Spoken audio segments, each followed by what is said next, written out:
Hello and welcome to this week's edition of the National Podcast, normally recorded in our studio at the Bishopbriggs Media Centre, currently recorded from our volunteers' homes. To keep in touch with us, use our social media platforms, Facebook, Instagram and Twitter, which are all at Q and Review. That's CUEANDREVIEW. Or get in touch via information@qandreview.com. That's information@CUEANDREVIEW.com. Please like and share our podcasts and give us any constructive feedback. From the National, Friday 16th of September 2022. From the Politics section. Bahamas PM Philip Davis signals referendum to remove King Charles as head of the state. By Abby Garton Crosby. The Prime Minister of the Bahamas has said that he will hold a referendum for the country to become a republic and remove King Charles as head of state. Philip Davis, who has been PM since 2021, said the decision of the country's involvement with the British monarchy was a matter for the Bahamian public to decide upon. It comes after the Royal Jubilee Tour of the Caribbean, led by the couples Prince William and Princess Kate, and Prince Edward and Sophie, Countess of Wessex.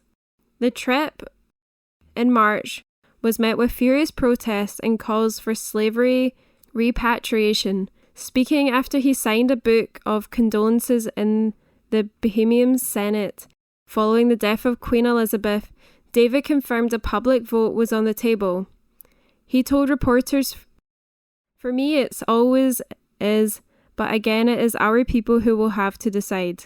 The only challenge of us moving to a republic is that I can't, as much as I would wish to do, I cannot do it without your consent," he continued. "I will have to have a referendum, and the Bahamian people will have to say to me, yes." The Bahamas National Repatriation Committee, BNRC, slammed the extravagant 8-day excursion of the royals across Belize, Jamaica and the Bahamas earlier this year. They said, "We recognise that the people of the Bahamas have been left holding the bag for much of the cost of this extravagant trip. Why are we footing the bill for the benefit of a regime whose rise to greatness was fueled by the extinction, enslavement, colonisation and degradation of the people of this land? Why are we being made to pay again?"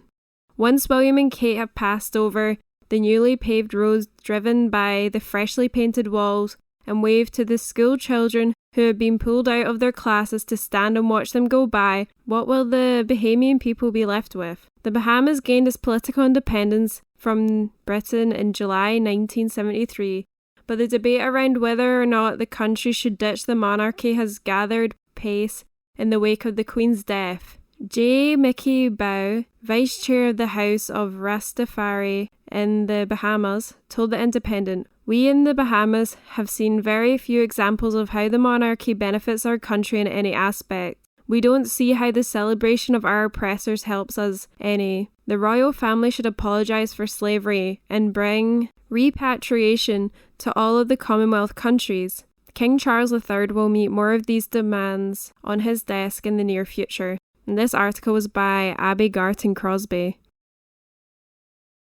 From the National, 16th of September 2022. From the news section. St Andrews University is top in Scotland according to the Times ranking. By Laura Webster. The University of St Andrews has taken the number 1 spot in Scotland in a National League table. It was placed second in the UK-wide version of the table, slipping from first place last year as Oxford took back the position, with Cambridge still in third. The results will be published in a 96-page 2023 edition of The Times and the Sunday Times Good University Guide on Sunday. In the Scottish version of the league table, the University of Edinburgh came second, the Institute was the 10th UK-wide, while third position went to the University of Glasgow, ranked 14th in Britain. Results show 87% of students at St Andrews go into high-skilled jobs or study. The established also beat all other universities in Scotland in the National Student Survey for Teaching Quality, 84%, and Student Experience, 80.5%. The Queen's granddaughter, Lady Louise Windsor, is to attend St Andrews to study English. Lady Louise, the 18-year-old daughter of the Earl and Countess of Wessex, starts her degree course this year. The guide provides rankings for the UK universities using data published in the last 2 months and an overview of the higher education in Britain. It includes profiles on 135 universities. Zoe Thomas, principal author of the guide, said, St Andrews is the best performing university in Scotland and is second top across the UK, keeping Cambridge in third place. It scores exceptionally well in student satisfaction and graduate employment and has earned the well-deserved accolade of Scottish University of the Year. In 4th and 5th place in Scotland came to the University of Strathclyde and University of Aberdeen respectively. In the UK-wide table, the London School of Economics and Political Science was in 4th place and Imperial College London was placed 5th. And that article was by Laura Webster. This article is from The National, date 16th September 2022, from the Culture section. BBC and other media cutting out Republican views after Queen's death, proclaimers say. By Craig Meechan. When Charlie Reid heard about the Queen's death, he was in a cafe in his hometown of Edinburgh. The Proclaimers singer had gone to the pub later on in the evening, and while the news was on in the background, the TV was on silent. The reaction, Reid said, was fairly muted. You wouldn't have believed anything had happened, he tells The National. The idea from so much of the media in the last week, speaking as if everybody felt the same way, I think that's no longer true. The feeling of millions of Republicans, Reid argues, has been shut out of much of the news coverage, and he doesn't feel his views are represented. Polling shows the UK used to hold more importance for the royal family, and Reid remembers that all too well. The Scottish musician, speaking just ahead of the release of the Proclaimers' 12th album, Dentures Out, recalls speaking to his mother after the Queen's father, George, died, and how upset people were. They were much more deferential in those days, he adds. But if you believe the media now, the whole country is in deep mourning, and that's really not what I see. I think I see a country that's in trouble, certainly. While it may be a very important moment for the UK, the 60-year-old suggests it's not for the reasons monarchists think. He continues, there was an article by Peter Hitchens in the paper the other day that compared the passing of Queen Elizabeth to the passing of Churchill. And as the last bells tolled at Winston Churchill's funeral, somehow people understood the British Empire was over. His comparison was that as the last bells toll with Queen Elizabeth's funeral, maybe some people start thinking of the Union itself, that Britain itself is over, and I think he may be on to something.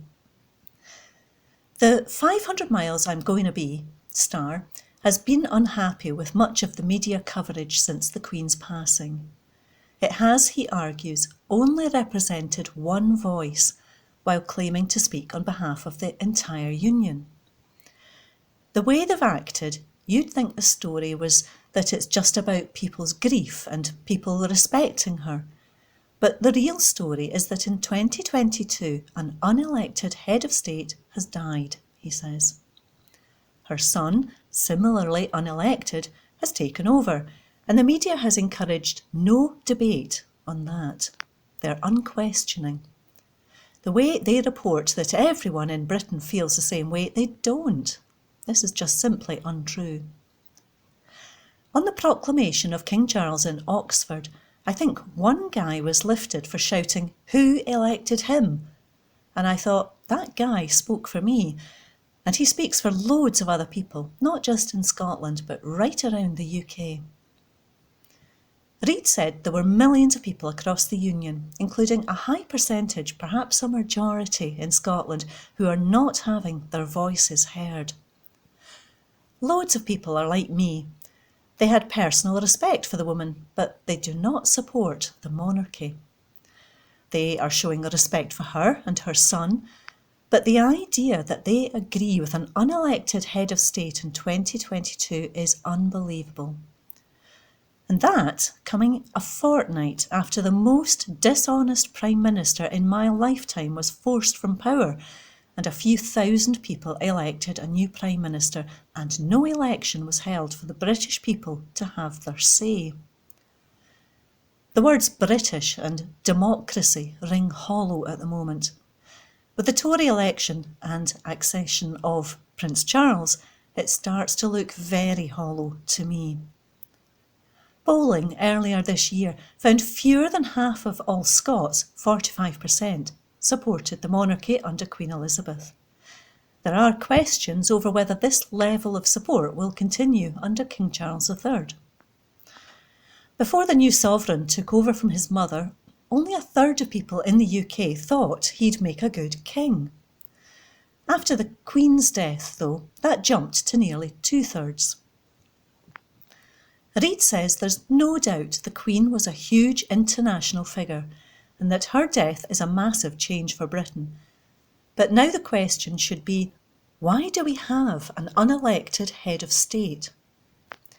He says that while he is personally anti-monarchy, the issue of whether an independent Scotland should retain the royal family should be put to the Scottish people, similar to membership of the EU. The issue should not be assumed that that's what people want an unelected head of state, because I think you would get a majority for a republic. The Proclaimers' new album, Dentures Out, is largely about the decline in Britain and the desire for nostalgia during troubled times. Scotland, Reid says, isn't immune to this decline as part of the UK. I think there's been a different dynamic here with the parliaments since 1999. But I think you can't be part of something and then not be part of this decline.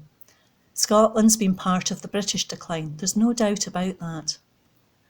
The hope that I see is among the people who want a different kind of country, a small, independent European state, who want to take a position in the world and act for the benefit of the citizens of the country, not in a feeble attempt to project global power.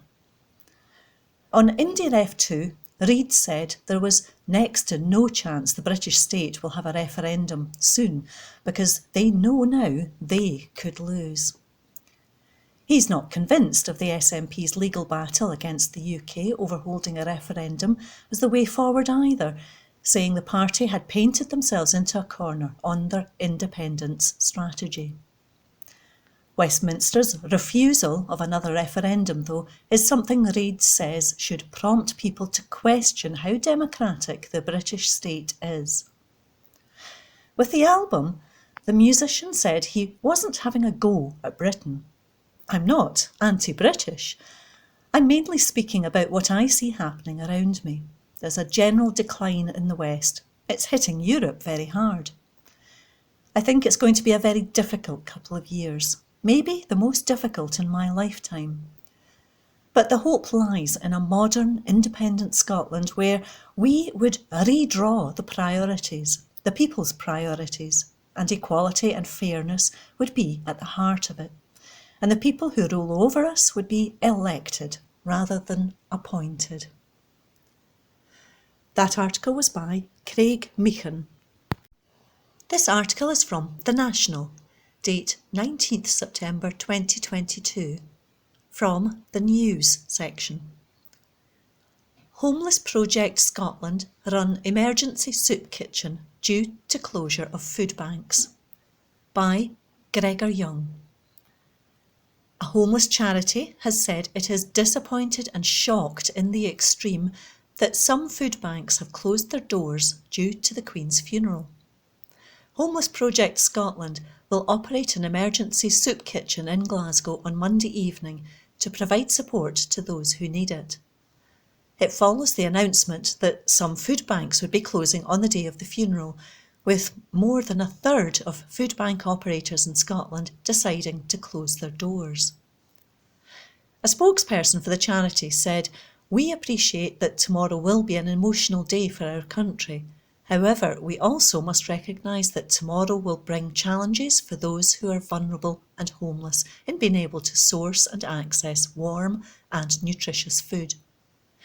It is disappointing, and we are shocked to the extreme, to hear that throughout Scotland, homeless charities and other key providers are closing their doors at this time. It must be recognised, however, that homelessness does not stop, and as such we must uphold our principles at this difficult time and ensure that nobody goes to bed with an empty stomach." This is going to be particularly felt in Glasgow, given that the city's hotels used for accommodating the homeless will only be able to provide breakfast, consisting of a cereal bar, due to the removal of evening meals from all hotel-based accommodation since May this year.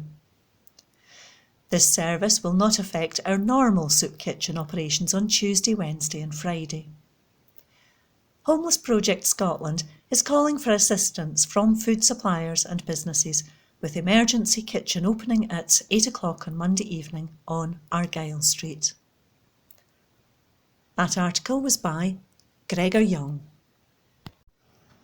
This article is from The National, date 19th September 2022, from the Politics section. Scottish Tories in more turmoil as Douglas Ross's key aides quit party jobs. By Hamish Morrison. Changes are afoot in the Scottish Conservative Party as a number of key players in Douglas Ross's top team step down. Some have only been in post for just over a year, and the shake-up of some of the Scottish Party leader's key staff members come after upset earlier in the month caused by Oliver Mundell stepping down from the opposition frontbench and Dean Lockhart abruptly quitting politics altogether. Kieran Andrews, the Times' Scottish political editor, reports that John Novakovic will leave as Ross's head of staff at the end of October, while Communications Director David Bateman and Head of Digital Harley Lothian will step down following the UK party conference expected early next month. According to a story in the Edinburgh Reporter from September last year, all three were only appointed to their roles just over a year ago.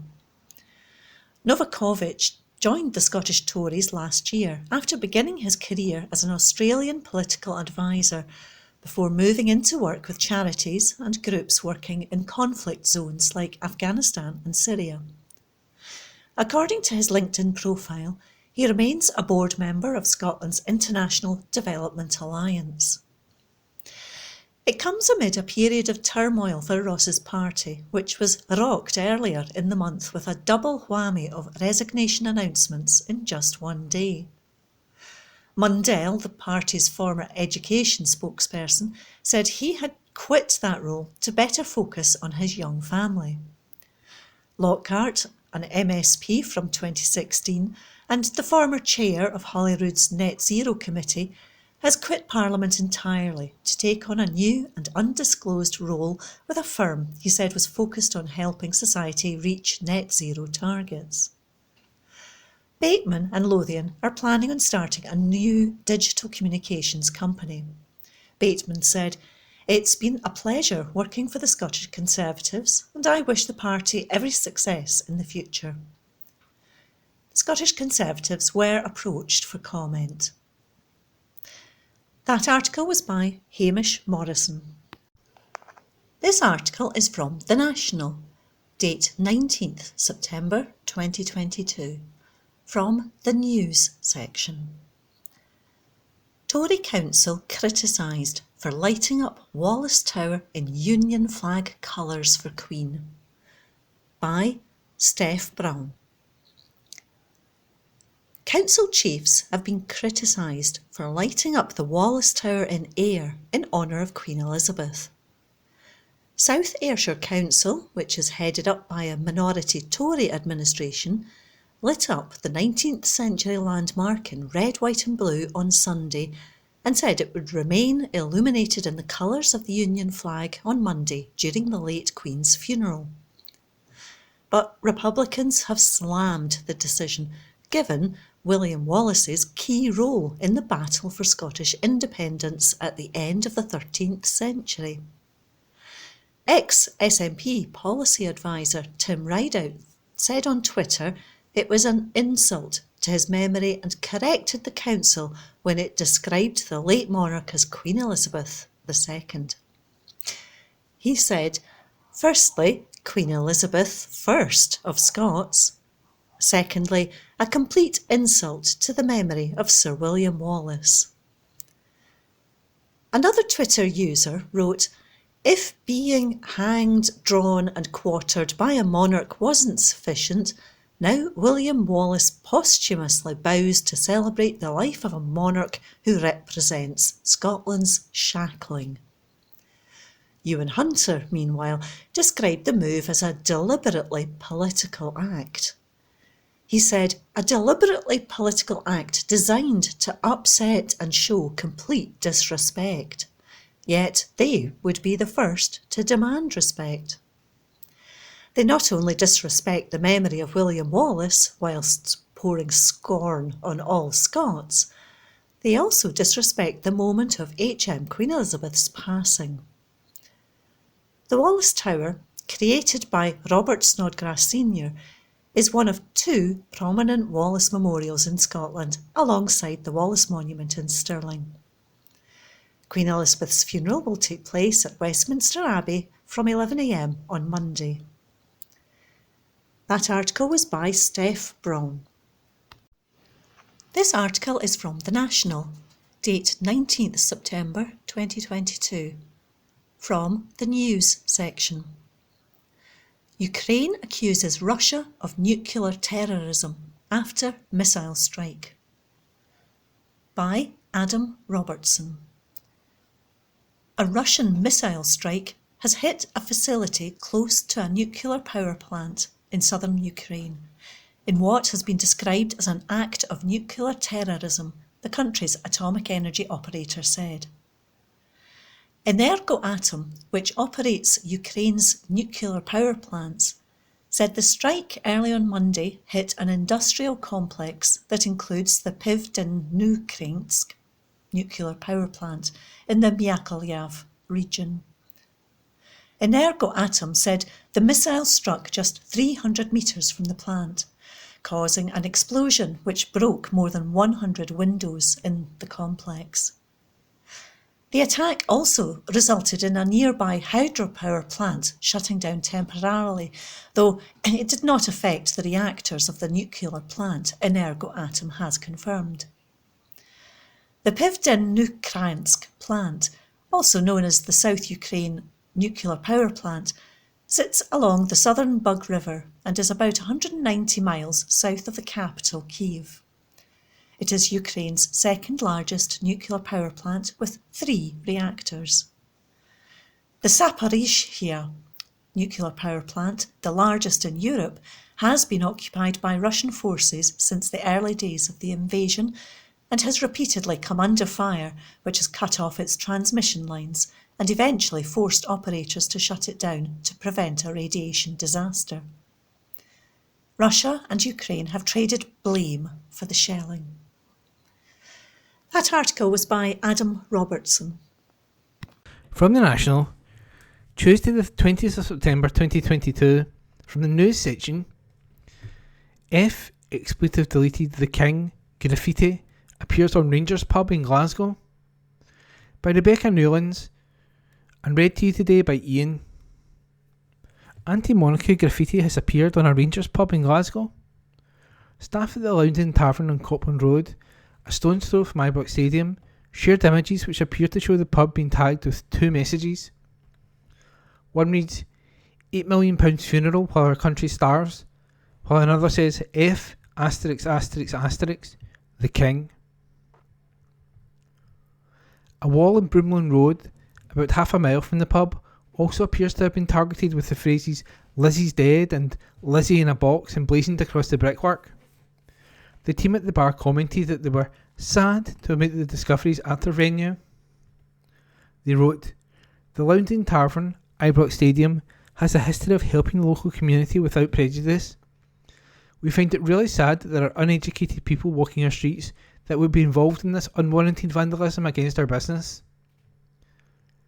They also shared a message of thanks to their loyal customers and supporters, adding, "Despite this, we will continue to support local good causes. Let's hope they've been daft enough not to wear masks. Thank you to everyone who continues to support us." They also added that the graffiti would be cleaned by the council. A Glasgow City Council spokesperson said, "This is plainly offensive graffiti and it will be removed as soon as possible." And that article was by Rebecca Newlands. From the National, Tuesday the 20th of September 2022, from the politics section, Liz Truss admits not all her policies will be popular, by Laura Webster, News and Features Editor. Liz Truss conceded not all her policies will be popular as she prepares to lift the cap on bankers' bonuses while millions feel the squeeze of the cost of living crisis. Instead, the Prime Minister defended measures to swell the size of the pie as she struck out those with vested interests who will oppose her policies aimed at boosting economic growth. She pledged the lower taxes Chancellor Kwasi Kwarteng is set to announce in his mini-budget on Friday will lead to economic growth. There is no doubt in my mind about that. Critics have taken issue with the timing of the likely lifting of the banker's cap introduced by European Union legislation in the wake of the 2008 financial crisis. It limits annual payouts to twice a banker's salary. With the policy all but confirmed, Truss pointed to Kwarteng's upcoming announcement when asked about the proposal as she flew to New York for a UN summit. "What is important is what makes Britain more competitive," she told reporters. "Everything we do will be focused on delivering for people because, ultimately, what I want to see is more jobs, higher wages and more opportunities." But she was pressed on whether her government is on the right side as she refuses to impose a windfall tax on energy giants to fund measures to prevent energy bills soaring further. "We are on the side of delivering a higher wage economy. That's what we need to do," she said. "Not every measure will be popular, and there are always vested interests, people who oppose measures that increase economic growth. But what is important to me, what is important to the Chancellor, is that people have more opportunities, there is more investment, there are jobs with higher wages, and we are prepared to make that argument. This is about growing the size of the pie." Truss also defended the tax cuts coming in Friday's fiscal event, which are expected to include a reverse of the national insurance hike and cancellation of the planned rise in corporation tax. "Lower taxes lead to economic growth. There is no doubt in my mind about that," she said. "Now, there are of course other measures that we have to take to spur economic growth as well. During the campaign, I talked about moving faster and getting growth projects going, mobile broadband fixing, the arteries of the economy. We need to do that too. But having the highest taxes in 70 years and putting up corporation tax at a time when we're trying to attract investment to this country isn't going to deliver growth.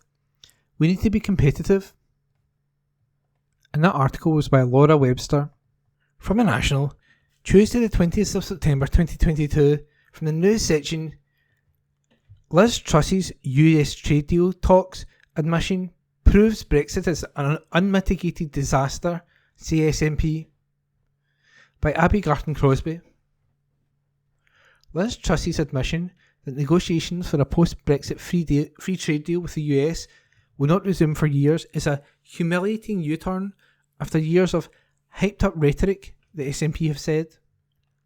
The Prime Minister, who served as Trade Secretary between 2019 and 2021, said that her priorities will now be striking agreements with India and the Gulf states, as well as pacts with other nations, including Australia and Japan. She conceded that talks with the US were unlikely to start in the medium term, as she travelled to New York on her first foreign trip since taking over Downing Street from Boris Johnson. A trade deal with the US, Britain's biggest trading partner, was touted as one of the major potential benefits of leaving the EU and the single market by Brexiteers. The SNP said the revelation was another example of Brexit being an unmitigated disaster, which is hammering businesses and trade across the UK. While travelling to the US, Truss admitted to reporters that there aren't currently any negotiations taking place with the US, and I don't have any expectation that those are going to start in the short to medium term. Drew Hendry, the SNP's international trade spokesperson, said, "Far from delivering on the promise of a Brexit bonanza, the Tories are watching their pledges pile up in a Brexit bin, with Liz Truss admitting that the UK has abandoned hopes of a UK-US trade deal in the near future." Despite all the hyped up post-Brexit rhetoric by the Tories, including Liz Truss and Boris Johnson, that a UK-US trade deal will be signed, sealed and delivered imminently, the Tory government has been forced into a humiliating climb down. The admission comes just days after devastating statistics from the HMRC revealed that the Brexit blow to the businesses, with the number of UK firms exporting goods to the EU fell by 33% to 18,357 in 2021, from 27,321 in 2020. Brexit has been nothing short of an unmitigated disaster, wreaking havoc upon our economy, hammering businesses and trade, and ripping away communities.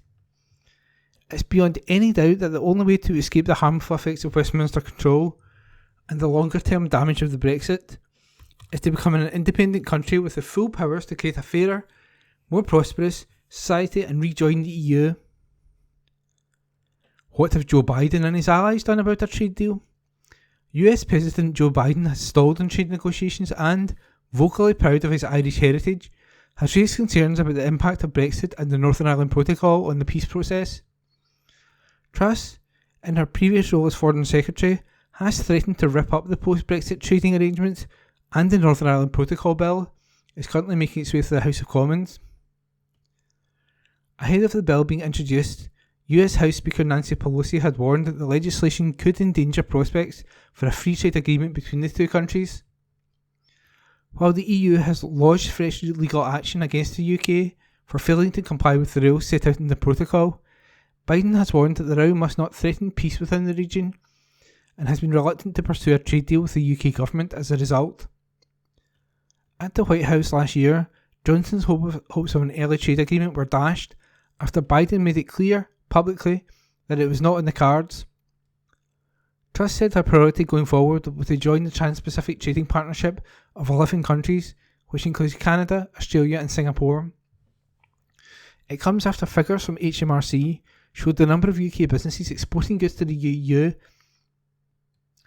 and that article was by Abby Garton-Crosby. From the National, Tuesday the 20th of September 2022, from the news section, Scotland's A&E department struggle to hit targets in worst week on record, by Jane McLeod. The percentage of people seen at Scotland's emergency departments within the target time has hit a new low, figures have revealed. According to Public Health Scotland, 63.5% of attendances at A&E in Scotland in the week up to September 11 were seen within 4 hours. The Scottish Government's target aims to ensure 95% of people are seen and subsequently admitted or discharged within 4 hours. The figure dropped from 67.7% the previous week and was worse than the previous low of 64.8%. Of the 27,097 attendances during that week, a record number of people waited more than 4 hours at 9,895. Meanwhile, the number of people waiting more than 8 hours was 3,367, a new high, while 1,257 people waited longer than 12 hours. Earlier this month, Health Secretary Hamza Yousaf argued that the pandemic was largely responsible for the challenges in the NHS. The pandemic has presented the NHS with the greatest challenge of its 74-year existence, he said of waiting time figures. Despite this, Scotland continues to have the best performing A&Es in the UK, outperforming those England, Wales and Northern Ireland for 7 years. Occupancy and staffing pressures remain high across emergency departments and continue to have an impact on the delivery of services. And that article was written by Jane McLeod. From the National, Tuesday the 20th of September 2022. From the news section, Scottish policy hailed as under-22s make more than 21 million free bus journeys. By Abby Garton-Crosby, multimedia political reporter. More than 21 million bus journeys have been made by under-22s in Scotland since free travel was introduced, the Scottish Government has revealed. The Young Persons Under-22 Free Bus Travel Scheme began on January the 31st and gives all those aged 5 to 21 the ability to travel on public transport free of charge. Following the success of the policy, the Scottish Government has launched a new marketing campaign to encourage more eligible children and young people to use the scheme. More than half of those eligible already benefit from the scheme, according to the Scottish Government. But the new campaign will use TV, digital radio and outdoor channels to encourage more people to use a free pass for free bus travel. Opposition politicians have claimed that the campaign shows a botched rollout of the scheme, which they suggest should have been simplified. Transport Minister Jenny Gilruth said, "As outlined in the programme for government, I'm pleased we are continuing to promote free bus travel for under-22s. With over 21 million free bus journeys made by the under-22s across Scotland, this landmark policy is already helping young people and families with children cut costs for everyday and leisure travel, while at the same time protecting our climate. With the majority of eligible young people now having access to free bus travel all across Scotland, for local journeys and further afield, now is the time to begin a new campaign aimed at those who may not have considered using the bus before. Free bus travel helps with the transport affordability. It helps our young people access education and leisure destinations, all while helping us meet our net zero targets by encouraging a shift away from cars." Scottish Labour MSP Monica Lennon said that the awareness campaign should not have been necessary and the scheme kept as simple as possible. She added, "It's unfortunate that the botched rollout delayed thousands of young Scots from getting their free bus passes." Several months after the policy launch, SNP and Green ministers need to explain why a £400,000 marketing campaign is needed now and demonstrate that this is value for money. In reality, a free bus pass is only useful if local bus services are readily available when people need them. As well as expanding access to free bus travel, the Scottish Government must address the serious decline in bus services that has occurred under its watch. Meanwhile, Scottish Greens MSP Mark Ruskell said, "In this first 7 months, we've already seen hundreds of thousands of young people in Scotland benefiting from this transformational policy agreed by Green MSPs and the Scottish Government back in 2020. It's a vital part of our transport future, building up public transport habits at an early stage, ultimately leading to fewer vehicles on the road." The original plans for a public information campaign ahead of launch in January were postponed because of the upsurge in COVID-19 cases at that time. But it is now even more important, in the midst of a cost crisis, that every young person knows about their right to free bus travel. A National Entitlement Card, NEC, or Young Scot NEC is required to travel free of charge. Kirsten Urquhart, Chief Executive of Young Scot, said, "Nationwide bus travel for under 22-year-olds not only supports young people to make travel choices that benefit them and their pockets, even more pertinent in the emerging cost crisis, but it provides a way for them to experience new places, access a wider range of opportunities, and have fun." Hearing from so many young people about the benefits of using the Young Scot National Entitlement Card to make free journeys is uplifting, and I hope this new campaign will continue to encourage more under-22s to sign up. And that piece was by Abby Garton-Crosby. Recorded from the National on the 20th of September 2022. From the Culture section, recorded by Amy. Holly Willoughby and Philip Schofield break silence over Queen queue-jumping row, by Kieran Doody.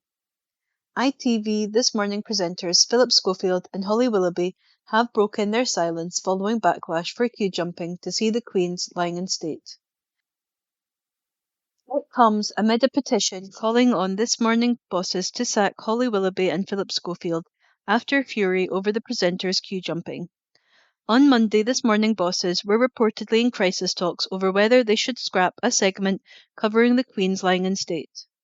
But on Tuesday morning's instalment of the show, this segment went ahead, and Holly Willoughby addressed the anger, admitting they totally understand.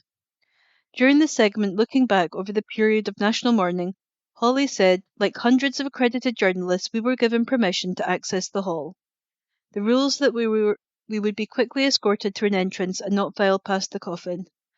None of the broadcasters and journalists took anyone's place in the queue. We, of course, respected their views. Please know that we would never jump a queue. The This Morning presenters have received criticism from some on social media after they appeared inside Westminster Hall on Friday without having taken part in the public queue. ITV bosses have said in a statement on Instagram that their hosting duo had intended to film a segment due to air during Tuesday's show. They said, "Hello everyone, we would like to clarify something. We asked Philip and Holly to be part of a film for this Tuesday's programme. They did not jump the queue, have VIP access or file past the Queens lying in state. But instead they were there in a professional capacity as part of the world's media to report on the event." That article was by Kieran Doody. Recorded from the National on the 20th of September 2022. From the Culture section, recorded by Amy. Pro Yes Edinburgh musical duo are heading to the Prague Fringe, by Laura Pollock. Edinburgh-based singer-songwriters Kevin Gore and Bobby Nicholson will be performing their show Gone Edinburgh in the Czech capital late September. They have hosted the show for several years as part of the Edinburgh Fringe, with performances taking place nightly in the basement of the Royal Oak pub in the capital's Infirmary Street, and regularly attracting sold-out attendances. Their show is a musical production featuring songs based on social justice, politics and history, both ancient and modern, relating to Scotland with a particular emphasis on the nation's quest for independence. The pair performed in Prague in 2019 in a sold-out run. It was originally a Czech tourist attending the Edinburgh show at the 2019 Fringe who suggested that this duo should apply to perform at the Prague Festival, and after sending off samples of their work to the organiser, they were delighted to receive an invite to the event that year and this. Gore's anthemic Independence Day and the dark humour of Nicholson's post-referendum rant aimed at the spineless 55 and Dear Scotland, It Wasnae Me have been inspired by campaigning for independence. "We're really excited about taking the show to Prague once again," said Gore, who performs regularly at independence rallies held both in Scotland and abroad. He added, "The duo see this as an opportunity to promote their unique material, but also their passion for Scottish independence to a wider audience. We're hoping to once again establish a good rapport with the Czech people, as we are aware that they've had their own struggle for independence at a time of the Velvet Revolution back in 1989, so I'm sure we'll be meeting a few kindred spirits when we're there." In addition, there's a reasonably sized expat population in Prague, and as it's an English-speaking festival, we're expecting a few British, hopefully Scottish, nationals to come along and see us. Gore and Nicholson fly out to Prague later this month and will be performing Gone Edinburgh on 6 successive nights in the city's Café Club Myšlenka. Tickets can be found here. That article was by Laura Pollock. The National News on Wednesday the 21st of September. Alcohol's link to cancer highlighted in updated guidance for healthcare workers. An article written by Gregor Young. The link between alcohol and cancer has been highlighted in updated guidance for healthcare professionals in Scotland. The guide, published by Scottish Health Action on Alcohol Problems, or SHAAP, notes that drinking alcohol is a risk factor for several cancers.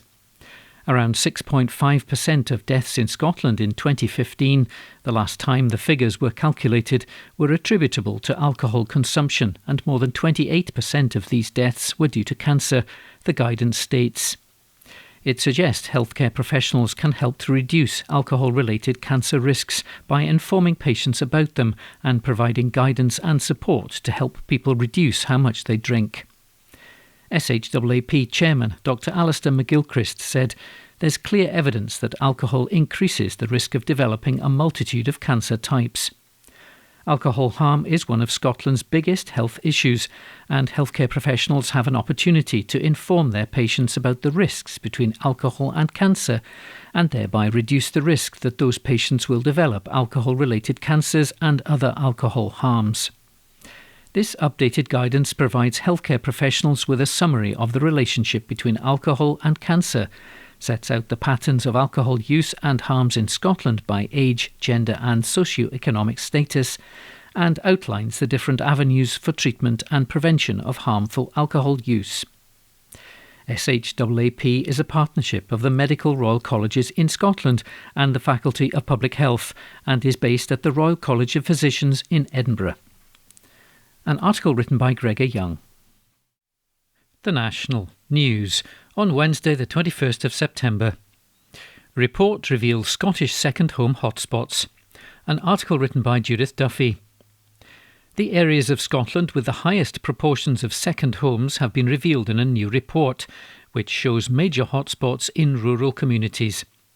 Overall, just 1% of all homes in Scotland are not the owner's main residence, adding up to 23,890 across the country.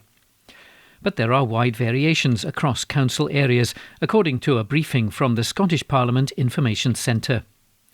The areas with the highest proportion are Argyll and Bute and Western Isles Council, where 1 in every 20 properties, or 6%, is classed as a second home. This is followed by Orkney Islands Council at 4% and Highland Council at 3%. But the report also notes there are certain communities which have much higher concentrations, such as Arran, where around 25% of privately owned homes are second homes. In parts of Badenoch and Strathspey and Deeside, the proportion of second homes exceeds 20%, it said. Local authorities can apply a council tax discount of between 10% and 50% on second homes, and since 2017, councils have also been able to apply no discount. For 2022, 2023, 25 out of Scotland's 32 councils have removed the council tax discount, while 6 have retained a 10% discount and 1 has a variable policy, the report said. This contrasts to Wales, where councils can charge an additional amount of council tax up to 100% of the normal council tax rate on second homes, which will rise to a maximum of 300% from April next year. In England, there are also plans to allow councils to charge extra council tax of up to 100% on second homes, but to implement such a policy in Scotland would need a change in legislation. The report noted there are concerns that a high concentration of second homes can increase house prices, reducing housing supply for local people. A lack of affordable housing can also affect local businesses seeking to attract workers to the area. If second homes are left empty for most of the time, there could be a negative impact on the cohesion and sustainability of local communities. But it added, on the other hand, there may be benefits from second homes. Second homeowners tend to be wealthier than those that don't own second homes, and if they regularly spend money in the local area, this may benefit local businesses. Second homes used as holiday lets can also be crucial to support local tourist economies. The report noted there are a range of policy measures to address the issue of second homes in Scotland, and the Scottish Government has pledged to give local authorities powers to manage numbers in its long-term housing strategy, but warned tensions remain. The Scottish Government is also reviewing the role of taxation in supporting its vision for both new and existing homes and communities, it said. Although there's work underway, it's not yet clear what specific proposals might come from the Scottish Government. A statement from the Arran Development Trust, a community organisation working to address housing issues on the island, said, "Lack of affordable housing has been the major contributing factor to depopulation and reduced growth on Arran going back many years, and the crisis is deepening. Public services, the year-round quality tourism product and economic community sustainability on Arran are now under threat due to a shortage of workers driven by the housing crisis." The Scottish Island Plan advocates that islanders should have the same opportunities as people on the Scottish mainland. However, only 11% of Arran's housing stock is available for affordable rent, compared to 24% in the rest of Scotland. Rents on Arran are also considerably more expensive than mainland North Ayrshire, and with an average price of £273,000, Arran properties are twice the average price of mainland North Ayrshire and well above the Scottish average of £205,000. The fact that 25% of Arran properties are empty, second homes or buy-to-let properties creates a further shortage of housing for local residents and inflates prices. An article written by Judith Duffy. The National News on Wednesday the 21st of September. Cannabis-based medicine among drugs approved for use in NHS in Scotland. An article written by Gregor Young. A cannabis-based medicine for multiple sclerosis patients has been accepted for use on the NHS in Scotland. Drugs for cancer patients and adult kidney transplant patients are also among those for which the Scottish Medicines Consortium issued advice in its latest round of decisions. Delta-9 tetrahydrocannabinol and cannabidiol, known as Sativex, has been accepted as a treatment to improve symptoms in some adults with muscle stiffness and spasms due to multiple sclerosis. The committee heard from multiple sclerosis patient groups about the debilitating effect muscle spasms can have on their day-to-day lives, impairing mobility, increasing the risk of falls, affecting their ability to look after themselves, and aggravating fatigue and depression. Sativex is an oral spray treatment taken in combination with a patient's current treatment. The consortium chairman, Mark McGregor, said, "We heard powerful testimony from multiple sclerosis groups of the devastating effects of spasticity on patients with multiple sclerosis. Delta-9 tetrahydrocannabinol and cannabidiol will provide a treatment option to improve quality of life for patients where other treatments are not working well enough." Morna Simpkins, director of the MS Society Scotland, said, "MS is relentless, painful and disabling. Sativex has been proven to relieve muscle spasms and their associated pain, leading to increased mobility, better sleep patterns and an improved quality of life for the person living with MS and their family and loved ones. We will continue to work with the Scottish Medicines Consortium, NHS Scotland, individual health boards and neurologists to ensure Sativex quickly becomes available to everyone throughout Scotland whose life could be significantly improved by taking it." The Scottish Medicines Consortium has also accepted nivolumab, given in combination with chemotherapy, as a treatment for some adults with gastroesophageal junction cancer, the area where the food pipe joins the stomach. Apalutamide has been accepted as a treatment for patients with prostate cancer that has spread to other parts of the body. Given in combination with androgen deprivation therapy, it can slow disease progression and increase survival. The committee also accepted imlifidase, a treatment for highly sensitised adult kidney transplant patients to improve their chances of avoiding organ rejection after transplants. An article written by Gregor Young. The National News on Wednesday the 21st of September. £40 million wind farm is given the go-ahead. An article written by Gregor Young. A significant new onshore wind farm development that will provide clean electricity to meet the needs of around 21,000 homes each year has been given the green light. South Lanarkshire Council has approved Banks Renewables' planning application to build what the company says are some of the UK's most effective onshore wind turbines at Millrig Wind Farm near Darvel in East Ayrshire. The development is on course to become operational within 3 years. Straddling the South Lanarkshire and East Ayrshire border, Millrig will include 6 powerful wind turbines with an installed generation capacity of around 36 megawatts, enough to meet the electricity needs of all the households in a town around the size of East Kilbride. In addition to the generation of vital, clean, green electricity, Banks Renewables' new £40 million project will displace over 18,000 tonnes of carbon dioxide annually from the UK's electricity supply grid, the equivalent of removing almost 7,000 petrol cars from the road. Robin Winstanley, Sustainability and External Affairs Manager at Banks Renewables, said, "To gain planning permission is a major milestone for Millrig. The development will bring many social, environmental and community benefits to the local area, and we're delighted South Lanarkshire Council has approved these exciting plans." The Hamilton-based renewables company says it's consulted with the community throughout the planning process and will set up a local community fund which is expected to create up to £180,000 of revenue annually, translating into £5.4 million over the expected 30-year lifetime of the project. The economy in the local area will benefit from local contracts worth £11.7 million during construction, with business rates of £18 million expected to be injected into public coffers, in addition to supporting many jobs over the lifetime of the development. Mr Winstanley added, "By working closely with the surrounding community, this project will help Scotland generate much-needed clean, green electricity, as well as providing local people and groups with funding to support the growth of important initiatives that benefit the communities close to Millrig Wind Farm." With the next steps of detailed design and construction, Millrig Wind Farm is on track to help Scotland achieve its ambitious net zero targets, bolstering the UK's energy security by producing green electricity by 2025.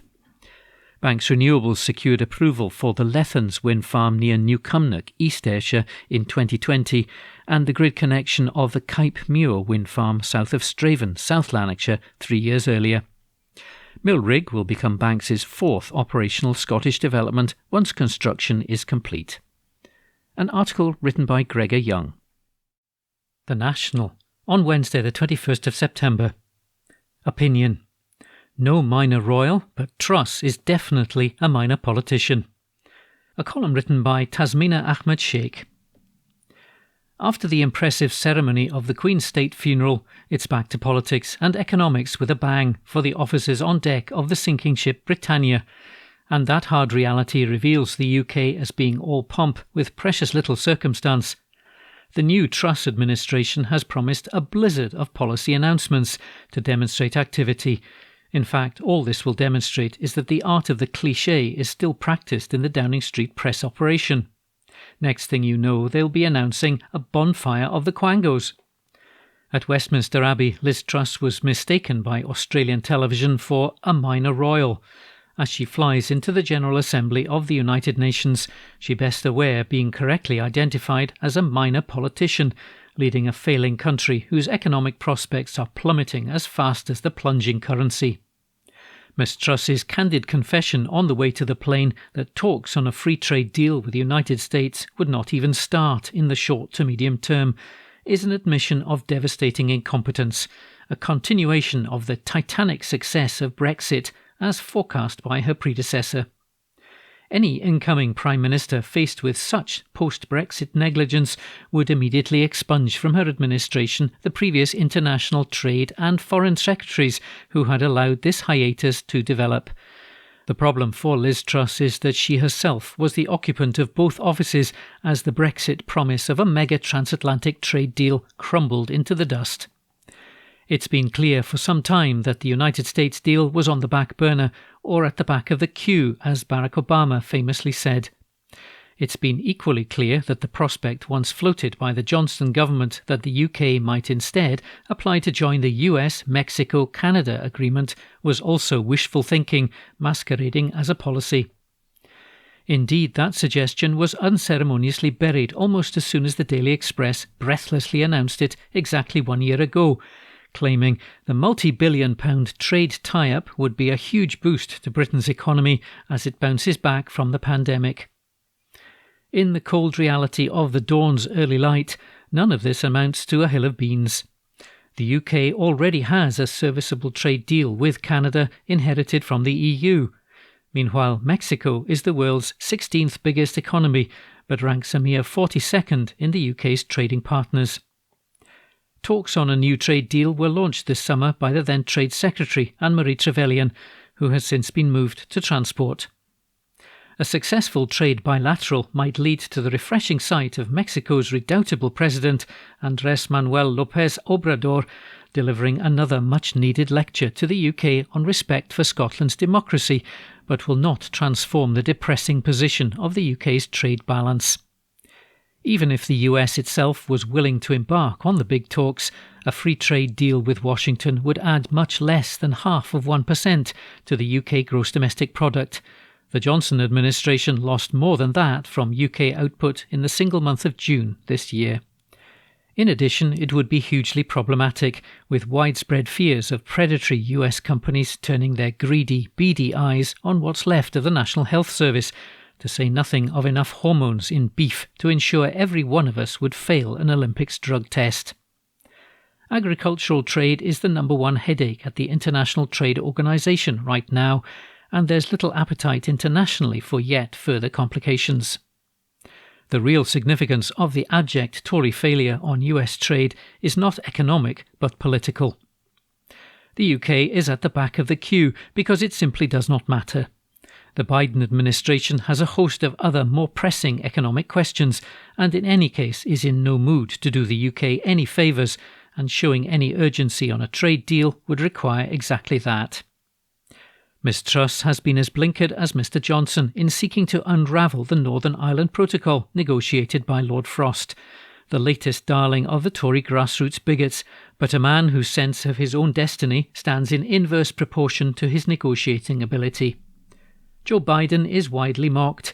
He dodged the bus trip to the Queen's funeral, but then ended up 14 rows back, to be lampooned by his predecessor as being lost among the third world leaders. Mr Biden is big enough not to mind that unduly.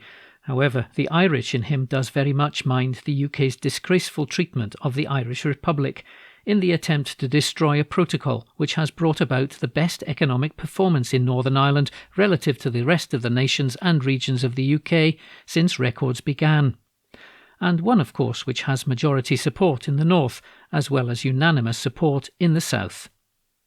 If Liz Truss asks for trade deal directions in New York from the American president, she's likely to be told, "If I were you, I wouldn't have started from here."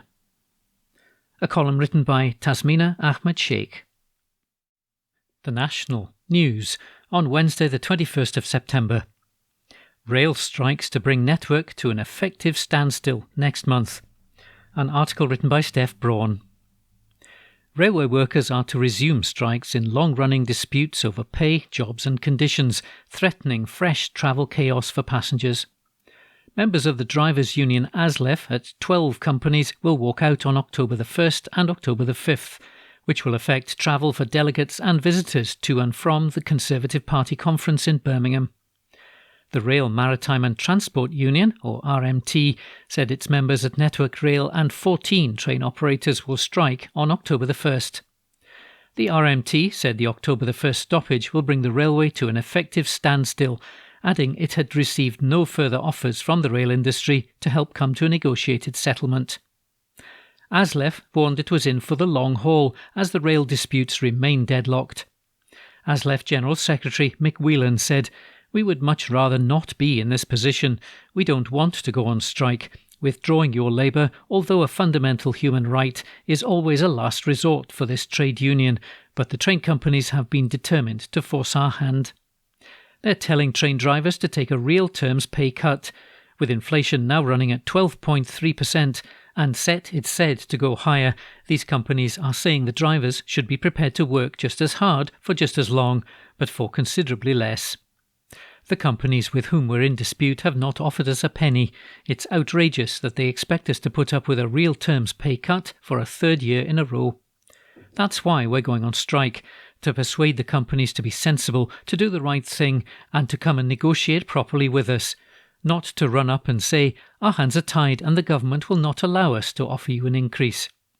Train drivers kept Britain moving, key workers and goods around the country throughout the pandemic, and we deserve to be treated better than this. That's why we're calling on the companies which are making big profits and paying their chief executives enormous salaries and bonuses to make a pay offer to our members to keep up with the rise in the cost of living. RMT General Secretary Mick Lynch said, "Transport workers are joining a wave of strike action on October the 1st, sending a clear message to the government and employers that working people will not accept continued attacks on pay and working conditions at a time when big business profits are at an all-time high.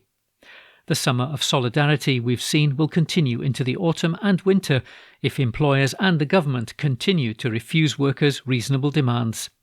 We want a settlement to these disputes where our members and their families can get a square deal and will not rest until we get a satisfactory outcome."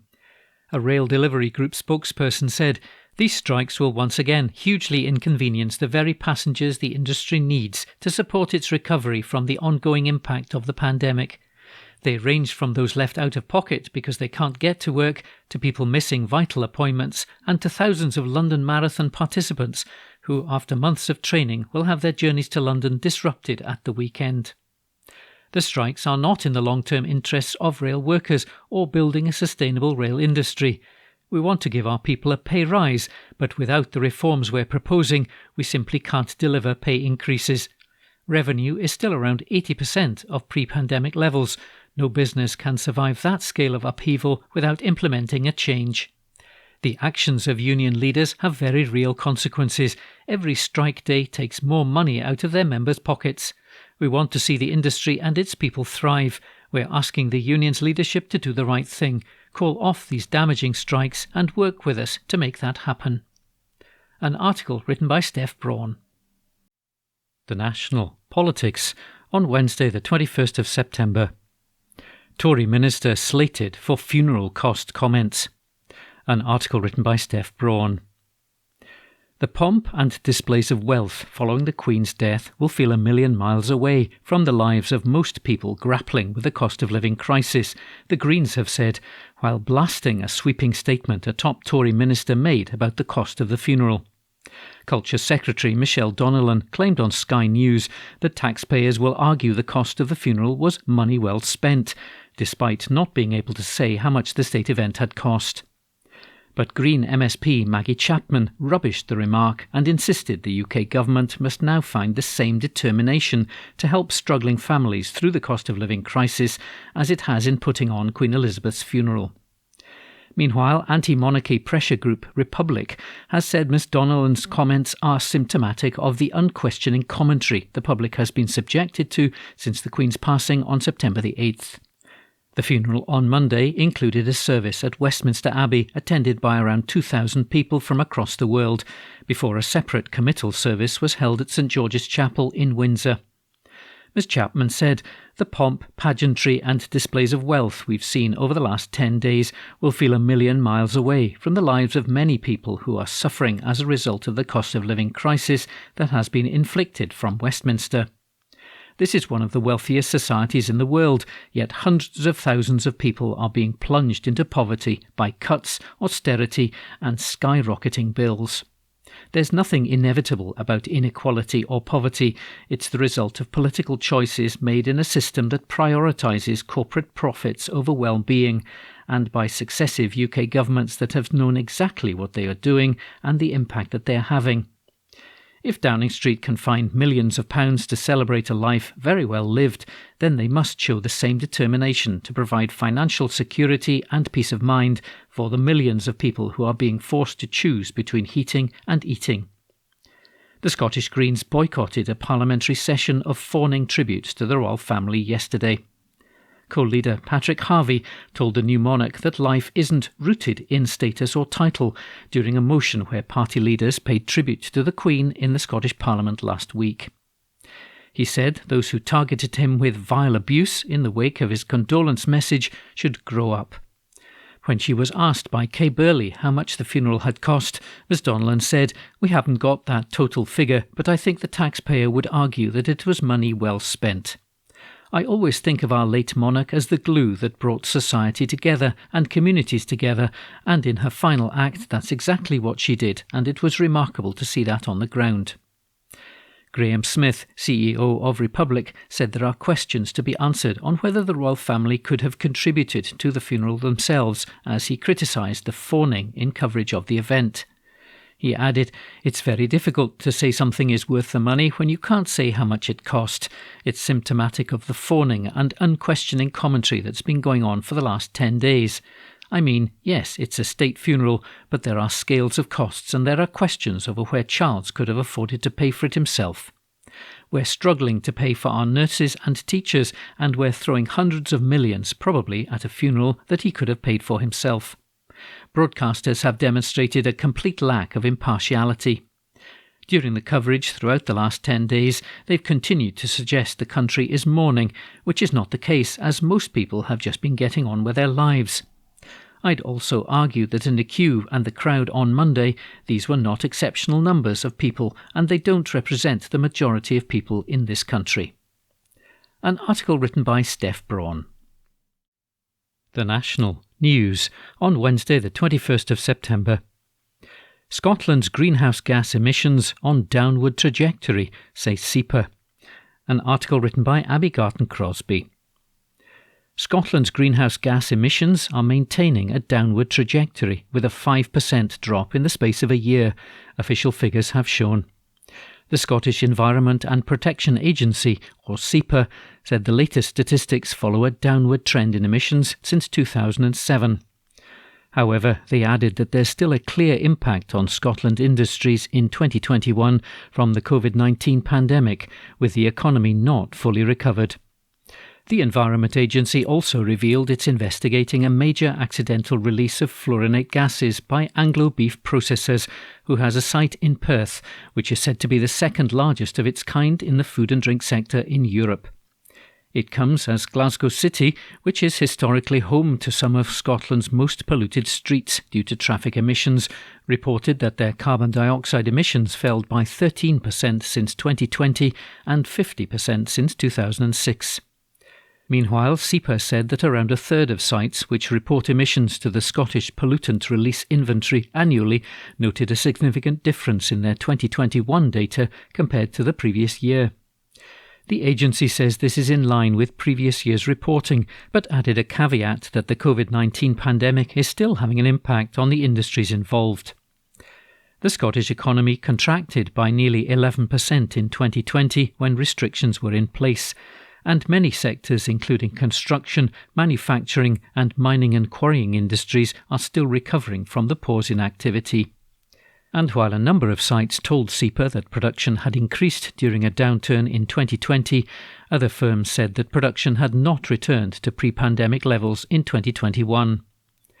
Joe Green, acting chief executive of SEPA, said Scotland has a clear vision to become a net zero society with ambitious plans for a just transition. The latest data from SEPA continues to see greenhouse gases from Scottish industry continue the long-term downward trend. These official statistics chart the progress we've made as a nation, but they also reflect the realism of a modern Western European economy in transition. The data that the Scottish Pollutant Release Inventory holds is vital to helping us understand how changes are impacting on our environment, both directly and indirectly, ensuring Scotland can identify priority areas to reduce releases and track progress. As Scotland's environmental regulator, SEPA's firm focus remains on helping Scottish businesses innovate and continue to emerge stronger and more sustainably from the impacts on the pandemic. We've all got a role to play in tackling climate change, and the continued reduction of greenhouse gas emissions from Scottish businesses is vital in helping our country reach net zero. In February 2022, SEPA identified a large accidental release of F gases, powerful gases which contribute to climate change, from Anglo beef processors at their site in Inveralmond near Perth. The accidental release from the meat producer's plant represents 87% of the total emissions of all hydrofluorocarbons from all sectors in Scotland in 2021. The fault was reportedly due to the site's refrigeration systems, which have now been replaced. SEPA is investigating and is yet to determine if any enforcement action will be put in place. In Glasgow, figures from the Department of Business, Energy and Industrial Strategy showed that the city's carbon dioxide emissions fell by 13% since the previous year, while gas emissions dropped by 6% and electricity emissions fell by 18% when compared to 2019. The council calculated that without the pandemic impact, carbon dioxide emissions would only have reduced by around 7.6% from 2019, but say that regardless, they have met and exceeded their target to reduce emissions by 30% by 2020 from the baseline year of 2006. SNP councillor Angus Miller, the city's climate convener, said, "While these emission reductions both citywide and for the council are encouraging, there's no room for complacency. The climate emergency remains a very real and imminent threat, and we, the council and city partners, will have to work harder and smarter to continue the downward trajectory and minimise the bounce back in carbon emissions following the pandemic. We're making progress towards Glasgow's ambition to be a net zero carbon city by the end of this decade, but we know we need to do more. Our efforts to promote sustainable transport alternatives and increase natural carbon capture via tree planting, for example, will help change how Glasgow looks and feels as we move towards net zero. An article written by Abby Garton-Crosby. The National Politics on Wednesday the 21st of September. Scottish Tory staffer sacked before taking up role. An article written by Laura Webster and Ninian Wilson. A Tory staffer who was set to join Douglas Ross's new team has been sacked after claims he'd worked as a special advisor for Jim Murphy were rubbished by the former Scottish Labour leader. The now ousted Craig Pattison had been hired by the Tories to fill one of the roles left by the exodus of employees from Mr Ross's team. The initial hiring had sparked controversy as, according to a report in The Times, Mr Pattison had worked for Mr Murphy and Mr Ross had described him in a note to Tory staff as having been a key part of Scottish Labour's operations. However, Mr Murphy took to Twitter yesterday writing, "I've never knowingly met this guy, let alone employed him in any role, ever." A bizarre fantasy from the Scottish Tories. Following Mr Murphy's revelation, it emerged that the Tories had ditched Mr Pattison before he got a chance to take up his new role. A spokesperson for the Scottish Conservatives told us, "We'll no longer be hiring this person after new information came to light." Meanwhile, Conservative MSP Stephen Kerr has won a major promotion as party leader Mr Ross carries out a reshuffle of his shadow cabinet. Mr Kerr, who has been a controversial figure since his election to Holyrood last year, will become Shadow Education Secretary following the resignation of Oliver Mundell. Alexander Burnett, who is reportedly one of the richest politicians in Holyrood, will take on the Chief Whip role, which Mr Kerr is vacating. Mr Kerr's new position will mean more media time and a brief to carry out. Mr Ross's party has been rocked by a number of changes in recent weeks, including the resignation of Dean Lockhart from the Parliament and several departures from the behind-the-scenes team. However, the Scottish Tory chief struck an optimistic tone as he announced the new positions for the pair. "I'm delighted to appoint Stephen and Alexander to these new positions. I was naturally disappointed when Oliver stepped down from the Shadow Cabinet, but I know Stephen has the experience and drive to hit the ground running as the party's new Shadow Education Secretary and build on Oliver's fine work. As a former convener of the Parliament's Education Committee, he's already shown he's more than capable of holding the SNP to account over their failures within Scotland's education system. Alexander has already provided superb support to our Whip's office, and I know he will be a strong Chief Whip as he makes the step up from Deputy." Mr Kerr said he is extremely pleased to build on Mr Mundell's work in the role. During their 15 years in charge, the SNP have repeatedly let down pupils, parents and teachers, despite Nicola Sturgeon's insistence that education was her top priority, he said. "I'll ensure that they answer for the decline in Scotland's global reputation in education and their failure to close the attainment gap." An article written by Laura Webster and Ninian Wilson. Recorded from the National on the 21st of September 2022. From the Culture section, recorded by Amy. Sons of astronaut Neil Armstrong visit borders to explore Scottish roots. By Paul Kelly, local democracy reporter. The sons of Neil Armstrong, the first man to step foot on the moon, landed in the Scottish borders recently to retrace their father's roots.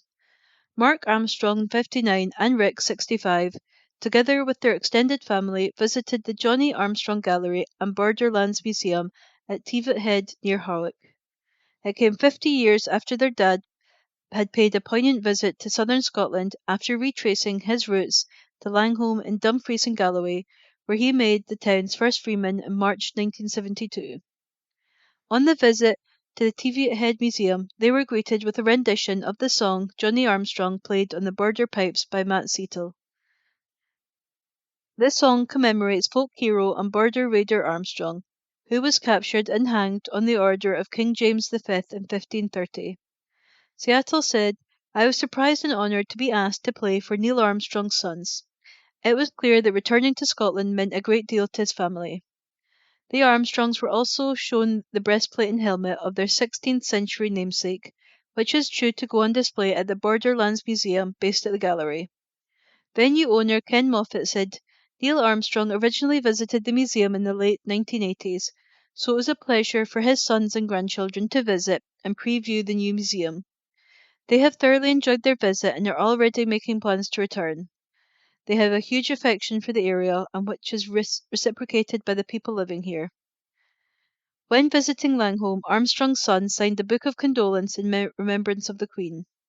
The pair said their father had fond memories of the late monarch after he met her at Buckingham Palace in 1969, just 3 months after making that historic small step off Apollo 11 into the lunar surface. That article was by Paul Kelly, local democracy reporter. Recorded from the National on the 21st of September 2022. From the Culture section, recorded by Amy. Dundee's graduates' work on gender-based violence commended at award ceremony, by Adam Robertson. Coursework by University of Dundee graduate has been named among the world's best at a major awards ceremony. Fine art graduate Dana Leslie, 24, has been named a global winner in the Global Undergraduate Awards 2022, the world's largest academic awards program that recognised the best works by artists.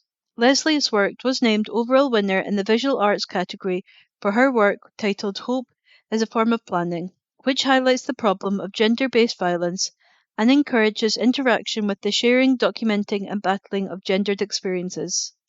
She said, "I was really surprised to hear I had been named a global winner. It's a nice reminder of how much work I put into my honours project." The UN declares that gender-based violence, GBV, is the most widespread, devastating and persistent human rights violations in our world today, and it is commonly agreed that the most effective forms of prevention for GBV are educating society and raising awareness. Considering how we can nurture compassion through art, my work intertwines the personal and the impersonal, calling for a better, more informed society beyond inequality and patriarchal power. Having this work recognised as being important in its field encourages me to keep using the art's different mediums and platforms to reveal current inequalities and strive for social and political change. The winning submission included artwork she prepared for her Duncan of Jordanston College of Art and Design degree show, DGCAD. The artworks are an extension of a website Leslie launched last year, which invited women to anonymously submit locations where they've experienced a form of gender-based violence, creating a living archive of individual experiences. Dean of DGCAD, Professor Anita Taylor, added, "Dana was an exceptional student, whose final degree show addressed critical issues in an eloquent and powerful way. We look forward to seeing how Dana's professional journey develops as she realises her ambitions to create art that has capacity to provoke compassion, document the overlooked, and to have tremendous social impact." Each year, thousands of students around the world submit their projects to the Global Undergraduate Awards, with submissions reviewed by hundreds of judges. A further 3 Dundee representatives were recognised at the awards. Graduate Nicole Cotihino, 24, and current student Astriti Bantwani, 22, were named European Regional Winners in Psychology and Medical Sciences, respectively, while graduate Dana Chung was highly commended in the Life Sciences category. That article was by Adam Robertson. From the National, Thursday the 22nd of September 2022. From the news section, family firms spend £1 million to help workforce navigate cost of living crisis, by journalist Gregor Young. A Scottish family firm is spending more than £1 million to help its entire workforce cope with the cost of living crisis. Allied Vehicles Group, based in Postle Park in North Glasgow, is giving each of its almost 600 staff and members a pay rise, a gesture that would cost the firm £1.25 million. Pay will rise on a scale, meaning those who have lower pay will receive more than those who are higher paid. Managing Director Peter Facena said the move was a major investment in the company's staff after the pandemic, Brexit, the war in Ukraine and the resulting rampant inflation. He said, "This is a massive vote of confidence in all our staff, who have shown tremendous mettle through the difficulties of the past couple of years. The triple whammy of Brexit, COVID-19 and the war in Ukraine was bad enough, but the knock-on effects, including a shortage of new vehicles, rising energy costs and rampant double-digit inflation have hit everyone really hard. We were unable to source all the vehicles we needed to produce our specialised wheelchair accessible models, and we were losing money at the start of our financial year because of the shortage. Our people stayed with us throughout, but, like everyone else, they and their families were suffering through the rising energy costs and overall inflation. Every employee will receive a pay rise this month, with the lowest paid seeing an increase of 10% and the higher paid staff 5%. Around 2/3 of the workforce will be giving a minimum increase of 7.69%, and 43% of the workforce will see a rise of between 9% and 10%. Vasena continued, "We have managed to source some vehicles to get our vehicle manufacturing going again, so we decided we had to do something to help our loyal workforce. We came up with a sliding scale weighted towards lower paid staff to ensure that everyone gets a rise. Every single person will receive a pay increase this month. The pay rise isn't simply a one-off, it's an ongoing commitment from the company that will impact on our wage bill going forward, but if we can help our people, we feel it's well worth it." And that was a piece by Gregor Young. And that was this week's The National Podcast, normally recorded in our studio at the Bishopbriggs Media Centre, currently recorded from our volunteers' homes with the publisher's kind permission. Thanks for listening.